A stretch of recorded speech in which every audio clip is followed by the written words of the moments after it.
నమస్తే, welcome to DD9 వార్త. మన ఇంకా బోర్డు మీద కనిపిస్తుంది, మద్యం మత్తు కంటే కామం మత్తు మహా డేంజర్. ఎందుకు ఈ మాట అనాల్సి వచ్చిందంటే, నిన్నదాకా మొన్నని బోడుప్పల్లో జరిగిన సంఘటన అందరినీ కలిసివేసింది. ఎవరైతే మహేందర్ రెడ్డి అనే భర్త వాళ్ళ భార్యను అనుమానంతో ఎక్కడికక్కడ ముక్కలు నరికి ఆ మూసీ నదిలో వాడేయడం జరిగింది. సో అది పెద్ద ఎత్తున వివాదం చెలరేగింది. ఇప్పటి కూడా ఆ పోలీసులు రెస్క్యూ ఆపరేషన్లో అక్కడ ఎవరైతే సర్చింగ్కి వెళ్ళిన వాళ్ళు ఒక ముక్క కూడా దొరకలేదు. ఎందుకు చంపిండంటే అనుమానం. సో ఇట్లాంటి సంఘటనలు చాలా తెరపైకి వస్తున్నాయి. ఈ కామంతో కూడా చాలా హత్యలు అవుతున్నాయి.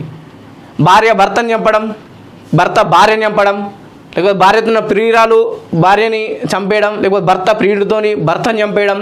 సో ఇట్లాంటి సంఘటనలు చాలా తెరపైకి వస్తున్నాయి, జరుగుతున్నాయి, చూస్తూ ఉన్నాం. అంటే ఈ సాంప్రదాయం కొత్తది కాదు. సో గతంలో ఇట్లాంటి అనుమానాలుగా చిన్న ఏమన్నా ఉంటే పెద్దలతో ఊకొని మాట్లాడుకోవడమో, లేకపోతే పోలీస్ స్టేషనో వివిధ విడిపోవడాలో సామరస్యంగా చర్చించుకోవడాలు ఉంటున్నాయి. కానీ ప్రస్తుతం ఉన్న సమాజంలో ఇంత డేంజర్గా తయారైనాయంటే అయితే బతకాలా, లేకపోతే సావాలా, లేకపోతే చంపాలా, అంతే. ఇంకో ముచ్చటనే లేదు. అయితే నువ్వన్న చావాలా, నేనన్న చావాలా, నేను నిన్నన్న చంపాలి, నేనన్న చచ్చిపోవాలా, ఇంకో ముచ్చట్లేదు. ఇక ఇట్లాంటి సంఘటనల వల్ల పూర్తిగా కుటుంబాలు మొత్తం నాశనం అయిపోతున్నాయి. సో ఇది ఎందుకు చెప్తున్నానంటే, నిన్న ఒక సంఘటన జరిగింది సర్రునార్ పరిధిలో. హరీష్ అనే ఒక యువకుడితో చిట్టి ప్రేమలో పడింది. చిట్టికి 15 ఏళ్ళు పెళ్లి జీవితం ఉంది. 15 ఏళ్ళు పెళ్లి చేసుకుని జీవనం సాగిస్తుంది. 2 పిల్లలు ఉన్నారు. దాదాపు 16 ఏళ్ళుగా వాళ్ళు కలిసి ఉన్నారు. ఇప్పుడు ఎవరైతే చిట్టి ఒక బట్టల షాప్లో పనిచేస్తుంది, ఆ బట్టల షాప్లో కొన్ని నచ్చి వారితో ప్రేమలో పడి 16 ఏళ్ళ జీవితం కలిసున్న భర్తని, పిల్లల్ని మదిలో పెట్టుకోకుండా, ఆలోచించకుండా అతి కిరాతకంగా అటు ప్రియుడితోని కలిసి అర్ధరాత్రి నిద్రలోకి వెళ్ళిన తర్వాత భర్తని కొట్టి, డంబుల్స్ ఉంటాయి మనం జిమ్లో మనకు కనిపిస్తాయి, వెయిట్ లిఫ్టింగ్, ఆ డంబుల్స్ వారితో ప్రియుడితో కలిసి కొట్టి చంపింది. ఎందుకు? కారణం ఏంటిది? కామం. మత్తు మనం మందు తాగితే పొద్దున కన్నా దిగిపోతుంది, కానీ కామం మాత్రం అవతలని వ్యక్తిని చంపే వరకు దిగిపోదు. అంటే ఎవరైనా వాళ్ళిద్దరి మధ్య ఎవరైనా అడ్డస్తులు ఇష్టపడి కామంతో ఉన్నప్పుడు ఎవరైనా అడ్డస్తులు అంటే వాడిని మూడో వ్యక్తిని చంపే వరకు వీళ్ళ ప్రశాంతత ఉండదు. వాడు ఎవడన్నా కానీ, భర్త కావచ్చు, ఎవడన్నా కావచ్చు, ఆ ప్లేస్లో పిల్లలు కావచ్చు, ఇంకో ఆలోచన కూడా రాదు. అంత దారుణంగా ప్రస్తుతం సమాజం తయారైంది. సరూర్నగర్ పరిధిలో తన శేఖర్ అనే వ్యక్తి డ్రైవర్గా పనిచేస్తున్నా. తనకు ఒక క్యాబ్ ఉంది, చిన్న చిత్క ఇక్కడ సిటీలో క్యాబ్ డ్రైవర్గా చేస్తుంటారు, తనకు నడిపించుకుంటారు.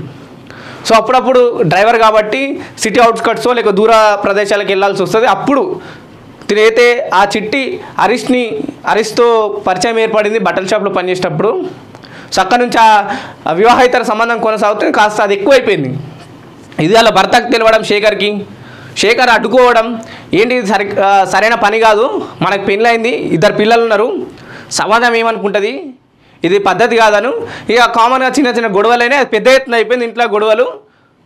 సో అది ఇంకా విపరీతంగా అయిపోయేసరికి ఎవరైతే వాళ్ళ భార్య చిట్టి ఉందో అటు హరీష్కి చెప్పేసింది అన్నట్టు, మన మధ్య మనం ఇట్లా కలుస్తున్నాం కదా, మనకు మా భర్త అడ్డు చెప్తుండు, మనం కలవాలంటే, మన కామం నిలబడాలంటే నా భర్త శేఖర్ కష్టంగా చనిపోవాలి, మన మీద ఇంక పక్కా ప్లాన్ వేసి చంపేయాలని చెప్పేసి కూడా ఒక ప్లాన్ వేయడం జరిగింది. అర్ధరాత్రి తన కింద మత్తుగోళీలు ఇచ్చి గాఢ నిద్రలోకి పంపింది. పిల్లలందరూ పడుకున్న తర్వాత ప్రియుడిని పిలిపించి ప్రియుడితో గొంతు నులిమి అతి కిరాతకంగా డంబుల్స్తో కొట్టి మరి చంపింది. పోలీసులకు అనుమానం రాకుండా పొద్దు నిద్రలో లేచి నా భర్త చనిపోయిందని పోలీసులకు ఉల్టా కంప్లైంట్ ఇవ్వడం, పోలీసులు విచారణ చేపట్టిను. దాంతో పోలీసులు విచారణ చేపట్టినంటే కష్టంగా దొరుకుతారు కదా ఎవరైనా సరే, మీరు ముందో వెనుక కష్టంగా దొరుకుతారు కదా, అంతే. సో ఇంత కిరాతకంగా తయారయ్యారు.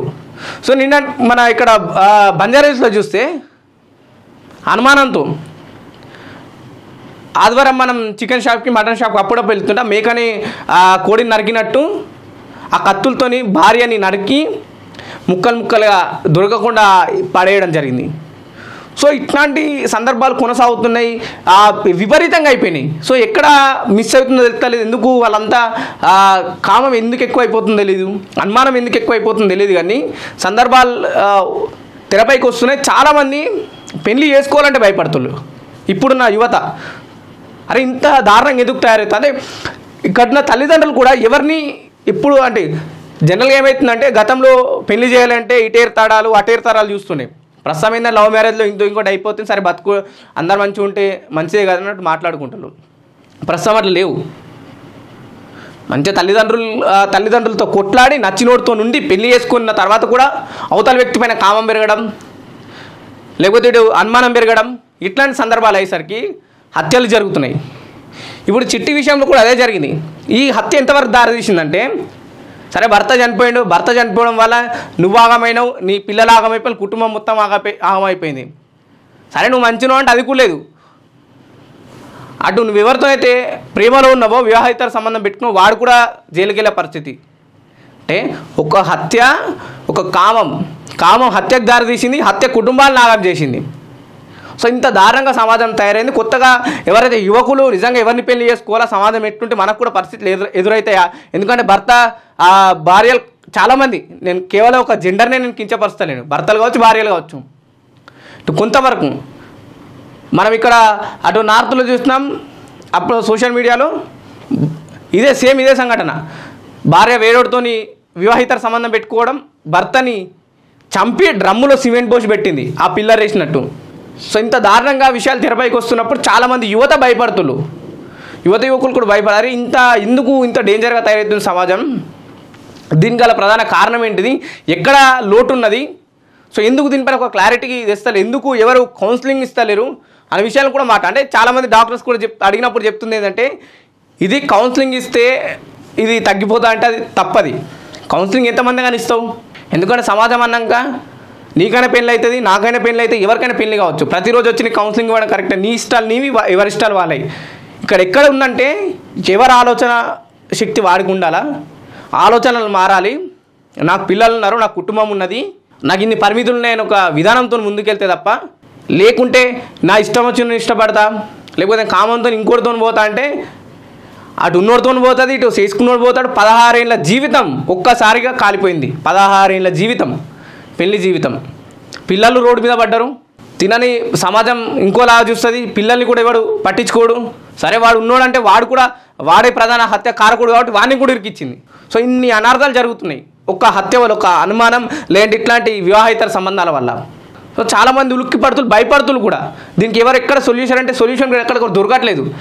ఎవరి ఆలోచనలు వాళ్ళకే ఉండాలా. దీన్ని ఎవరు ఇంకా నువ్వు ఆపు అంటే ఆపే పరిస్థితి కాదు. ఎందుకంటే కామం అనేది ఇందాక చెప్పుకున్నట్టు మత్తు. రాత్రి వాడు ఎంత తాగినా సరే, ఎంత డ్రగ్స్ తీసుకున్నా సరే 12 గంటలో లేకపోతే 6 గంటలో 9 గంటలకు దిగిపోతుంది పొద్దున. మళ్ళీ వాడు స్నానం చేసి ఎక్కడ ఫ్రెష్ అయిపోయి మళ్ళీ ఆఫీస్కి వెళ్తాడు, ఇక్కడికి వెళ్ళాడు, అక్కడికి వెళ్తాడు. కామం అనేది అట్లా కాదు కదా. వాడు నచ్చిందంటే అది ఇక మూడో వ్యక్తి వచ్చిందంటే వాడు ఉండద్దు. ఇక వాడు మన కామానికి అడ్డుపడుతుందంటే వాడు ఉండద్దు. ఇక వాడు ఉంటే మన కామానికి ఎప్పుడు అడ్డుపడుతూనే ఉంటాడనే నేపథ్యంతోనే హత్యలు జరుగుతున్నాయి. సో దీనిపైన ఒక్కసారి సమాజం కూడా పూర్తిస్థాయిలో ఆలోచించాలి, బాధ్యతగా ఉండాలి. ఇట్లాంటి సంఘటనలు జరగకుండా ఉండాలంటే ఎవరి ఆలోచనల విధానం వాళ్ళే మార్చుకుంటూ ఉండాలనే వార్తలు కూడా కొంతమంది డాక్టర్లు ప్రధానంగా చెప్పడం జరుగుతుంది.